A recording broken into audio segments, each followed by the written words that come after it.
মালদার মোথাবাড়িতে দুষ্কৃতীদের হামলায় হিন্দুরা আক্রান্ত হয়েছিলেন। ফেসবুক লাইভ করে পরিকল্পিতভাবে হিন্দুদের দোকান বাড়ি ভাঙচুর করা হয়েছিল, এমনই অভিযোগ ছিল বিজেপির। এই হামলার প্রতিবাদে ইতিমধ্যেই রাস্তায় নেমে আন্দোলনও করেছে গেরুয়া শিবির। হামলার ঘটনার 6 দিন পর রাজ্য মহিলা কমিশনের চেয়ারপারসন লীনা গঙ্গোপাধ্যায় সহ 3 সদস্যের একটি দল মোথাবাড়ি পরিদর্শনে যান। মোথাবাড়ির ক্ষতিগ্রস্ত 4টি গ্রাম পরিদর্শন করে কথা বলেন উভয় পক্ষের মহিলাদের সঙ্গে। হামলার আতঙ্কই এখনো তাড়া করে বেড়াচ্ছে মোথাবাড়ির গ্রামগুলোতে। বাইরে থেকে আত্মীয়রা আসলে ভয়ের কারণে এখনো শাখা সিঁদুর সব খুলে আসছেন। মহিলা কমিশনের চেয়ারপারসনকে এলাকায় আতঙ্কের কথা জানালেন গ্রামের মহিলারা।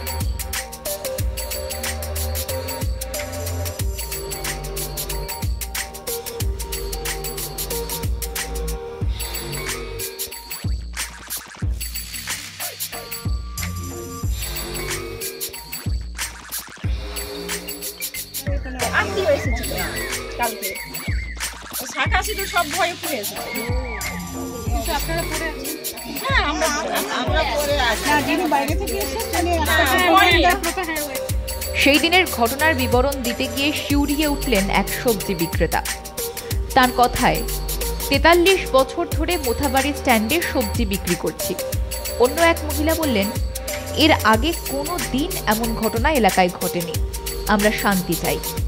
আপাতত পুলিশ আছে, তাই কিছুটা হলেও আতঙ্ক কেটেছে, জানালেন রাজ্য মহিলা কমিশনের চেয়ারপারসন লীনা গঙ্গোপাধ্যায়। দেখলাম সমস্যা তো খানিকটা আছে, এবং সেটা ওদের তরফেরই সমস্যা আছে। আমরা সব জায়গাগুলো ঘুরে দেখেছি। যেটা হয়েছে সেটা অভিজ্ঞতা নয়। আমরা কখনোই কেউই কোনো সুস্থ মানুষ চায় না, ওরাও হয়তো চায় না যেরকম কিছু ঘটে। তবে আমার ধারণা খানিকটা গুজব এবং একটু কি বলবো, উস্কানিমূলক কথাবার্তা এর জন্য খানিকটা দায়ী। আরও বেশি সমস্যাটা হয়েছে।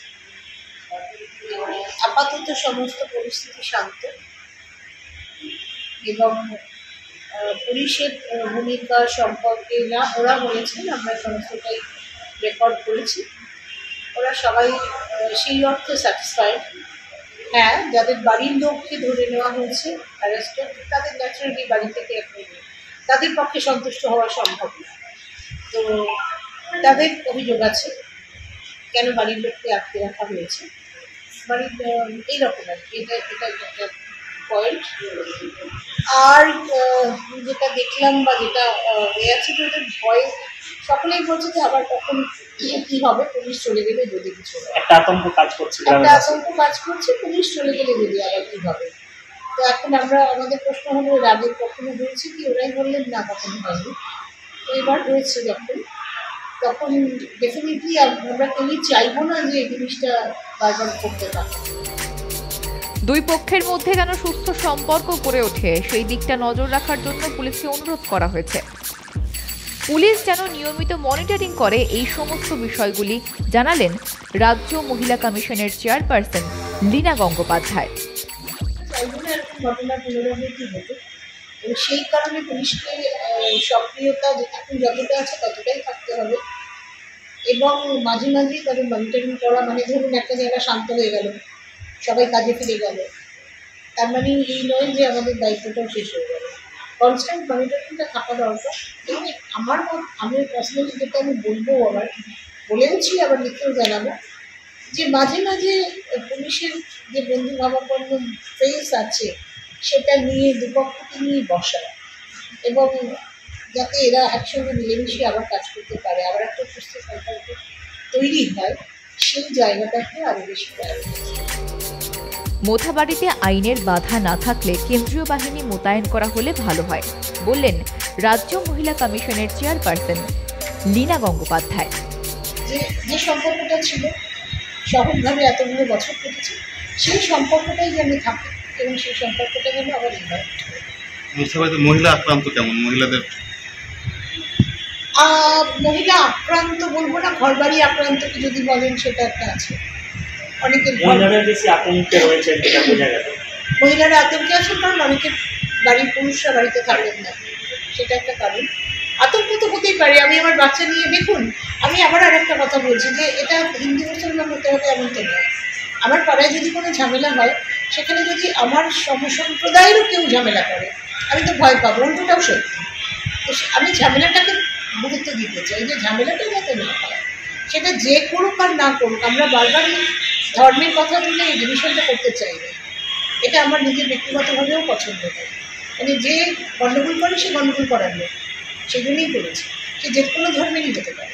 আপনি মনে করেন যে সেন্ট্রাল ফোর্স প্রয়োজন আছে ওখানে? আপাতত কিছুদিন যদি পরিস্থিতির কারণে, কারণ এখন সেন্ট্রাল ফোর্স মানে ওই 50 বোধহয় 50 কিলোমিটার্সের মধ্যে আসতে পারে বলে, সেটা যখন তাদের আইনগতভাবে মান্যতা আছে, সেটা তারা আসতে পারে। বাধা দেওয়ার কিছু নেই। যদি সকলে মিলে কাজ করে আরও ভালো হবে। এক সপ্তাহ আগে দুই গোষ্ঠীর সংঘর্ষে উত্তাল হয়ে উঠেছিল মোথাবাড়ি থানার বিভিন্ন এলাকা। একাধিক গ্রামে ভাঙচুর, ইট পাটকেল ছোড়ার অভিযোগ ওঠে দুই গোষ্ঠীর বিরুদ্ধে।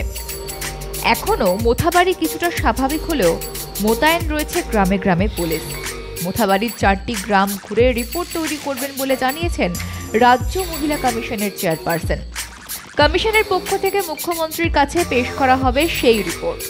তারপরও মোথাবাড়িতে আতঙ্ক কতটা কাটে সেটাই এখন দেখার। ব্যুরো রিপোর্ট, মাধ্যম।